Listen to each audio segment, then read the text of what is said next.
बच्चों आज हम करेंगे एक एक्सपेरिमेंट पहले, और फिर उस एक्सपेरिमेंट में जो घटित होगा उसके पीछे की फिजिक्स पर चर्चा करेंगे। तो पहले बच्चों हम उस एक्सपेरिमेंट को देख लेते हैं।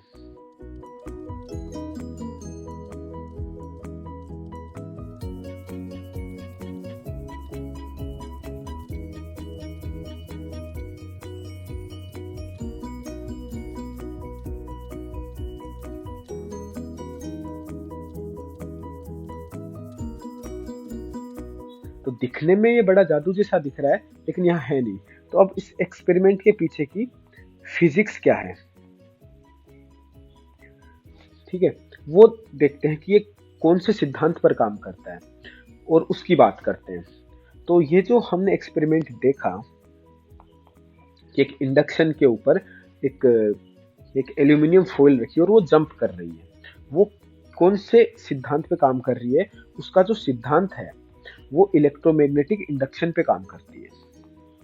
ठीक है, अब ये इलेक्ट्रोमैग्नेटिक इंडक्शन का सिद्धांत है क्या, इसकी बात करते हैं। तो इलेक्ट्रोमैग्नेटिक इंडक्शन का सिद्धांत ये कहता है कि changing magnetic field induce magnetic field induces an electric field ये हो गया। इसका मतलब ये हुआ कि अगर हम किसी सिस्टम का मैग्नेटिक फील्ड चेंज करें तो उस सिस्टम में, जिस सिस्टम में मैग्नेटिक फ्लक्स चेंज हो रहा है, उसमें एक इंड्यूस ईएमएफ जनरेट होगा, इलेक्ट्रिक फील्ड जनरेट होगा, जिसके कारण उस सिस्टम में एक करंट फ्लो होगी। वो हम देखते हैं, तो उसे हम फेराडे का नियम कहते हैं। और फेराडे का जो नियम है वो होता है डेल क्रॉस ई बराबर माइनस का डेल बी बटा डेल टी। डेल बी बटा डेल टी है चेंजमेंट इन मैग्नेटिक फील्ड, और वो जनरेट करेगा इलेक्ट्रिक फील्ड ई। ठीक है, तो अब हम इसको देखते हैं कि कैसे इलेक्ट्रिक फील्ड जनरेट करता है, कैसे ईएमएफ जनरेट करता है। तो लेट्स से ये हमारे पास एक सिस्टम है, इसमें मैग्नेटिक फील्ड बी है वो इनसाइड है। ठीक है, इसमें मैग्नेटिक फील्ड है इनसाइड,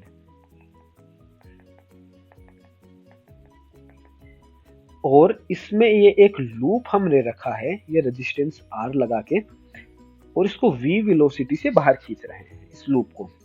तो इस लूप में जो मैग्नेटिक फ्लक्स फाई है वो डिक्रीज हो रहा है। डिक्रीज होने का मतलब इस लूप में आने वाली मैग्नेटिक फील्ड लाइंस की कमी हो रही है। यहाँ पे मैग्नेटिक फील्ड चेंज हो रहा है, तो चेंज होने का मतलब हुआ कि इसमें एक एडे करंट जनरेट होगी, एक ईएमएफ जनरेट होगा, और इस ईएमएफ के कारण एडे करंट जनरेट होगी। अब उस एडे करंट की डायरेक्शन जो होगी वो मैग्नेटिक फील्ड के चेंज होने के ऊपर डिपेंड करती है कि मैग्नेटिक फील्ड कैसे चेंज हो रहा है।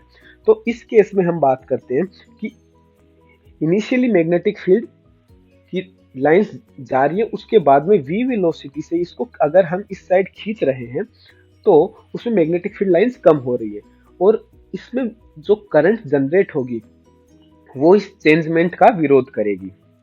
तो चेंज का विरोध करेगी, ठीक है। तो चेंज का विरोध करने के कारण जो इस लूप के कारण जो मैग्नेटिक फील्ड जनरेट हुआ वो डाउनवर्ड होगा।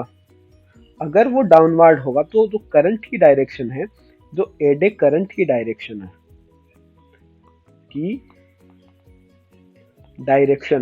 वो क्लॉकवाइज होगी इस डायरेक्शन में, और उस क्लॉकवाइज करंट जो आई है उसका जो मान होगा वो EMF E upon R resistance के इक्वल होगा। तो ईएमएफ जो ई जो प्रोड्यूस होगा वो फेराडे के नियम के अनुसार हम कह सकते हैं माइनस का del phi by del T, कि पर यूनिट टाइम फ्लक्स कितना चेंज हो रहा है, मैग्नेटिक फ्लक्स कितना चेंज हो रहा है। तो मैग्नेटिक जो फ्लक्स है वो मैग्नेटिक फील्ड पे डिपेंड करेगा, flux phi equal to integration B dot D A. ठीक है, तो ये फ्लक्स हो गया जो मैग्नेटिक फील्ड पे डिपेंड करेगा, और जो फ्लक्स ईएमएफ पे डिपेंड करेगा, और ईएमएफ आई पे एडे करंट पे। तो यहाँ पर हमने यहाँ की फिजिक्स देखी।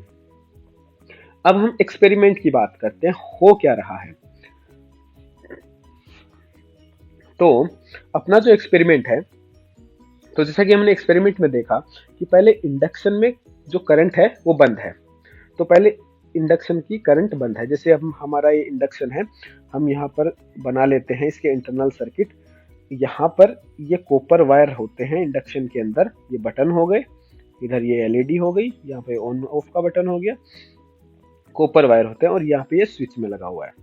ठीक है, इनिशियली यहाँ पर इंडक्शन में करंट बंद है, तो इंडक्शन में कोई करंट फ्लो नहीं हो रही, तो यहाँ पर मैग्नेटिक फील्ड होगा पहले 0।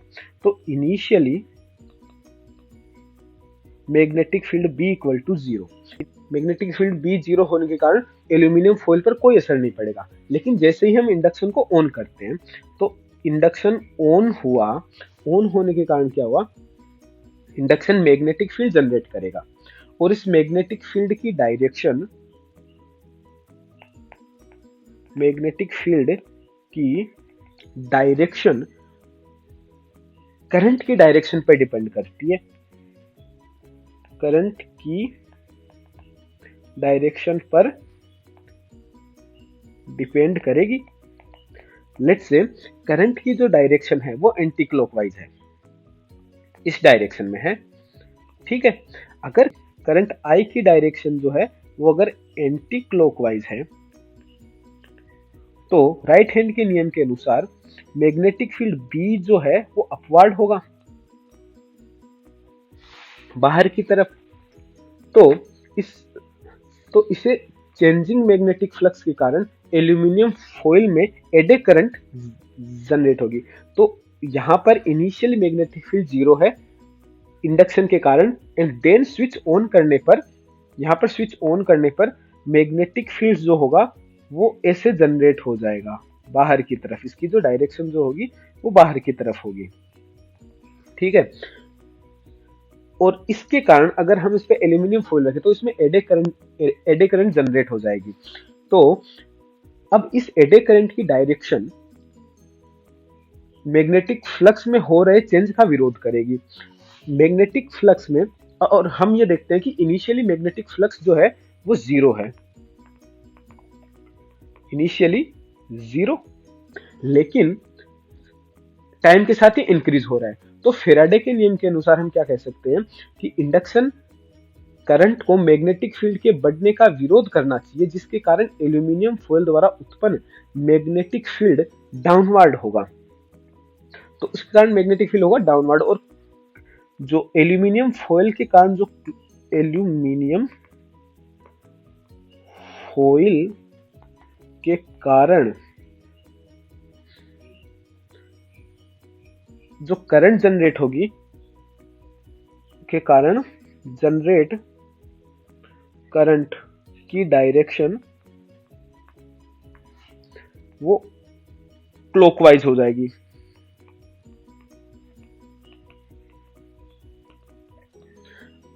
अब क्लॉकवाइज हो गई, जो एल्यूमिनियम फॉइल में जो करंट इंड्यूस हुई है उसकी डायरेक्शन क्लॉकवाइज है, और जो हमने पहले देखा इंडक्शन में जो करंट फ्लो हो रही है वो एंटी क्लॉकवाइज है। तो हम यहां देखते हैं दोनों करंट जो है वो अपोजिट है। इंडक्शन करंट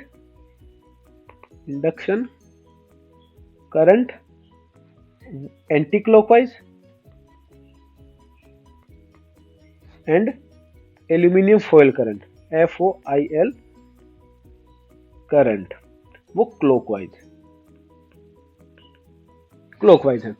और हमने ये पिछले वीडियो में देखा था, अगर दो वायर में करंट अपोजिट डायरेक्शन में फ्लो हो रही है तो उस पर लगा गया मैग्नेटिक फोर्स कितना होगा, μ0 I1 I2 अपॉन 2 पाई d ये होगा। लेकिन करंट अपोजिट डायरेक्शन में है तो ये होगा रिपल्सिव टाइप का फोर्स। अगर फोर्स रिपल्सिव टाइप का है तो एल्यूमिनियम फॉइल पर फोर्स लगेगा, और एल्यूमिनियम फॉइल, जिसके कारण एल्यूमिनियम फॉइल जंप करेगी। तो यही कारण है एल्यूमिनियम फॉइल का इंडक्शन के ऊपर जंप करने का। कोई जादू नहीं था यहाँ पर एक फिजिक्स का सिंपल सा नियम काम कर रहा है। इलेक्ट्रोमैग्नेटिक इंडक्शन का, जिसके कारण एल्यूमिनियम फॉइल जंप कर रही है। तो बच्चों, यही नियम था इलेक्ट्रोमैग्नेटिक इंडक्शन का कि एल्यूमिनियम फॉइल इंडक्शन के ऊपर जंप क्यों करने लग गई।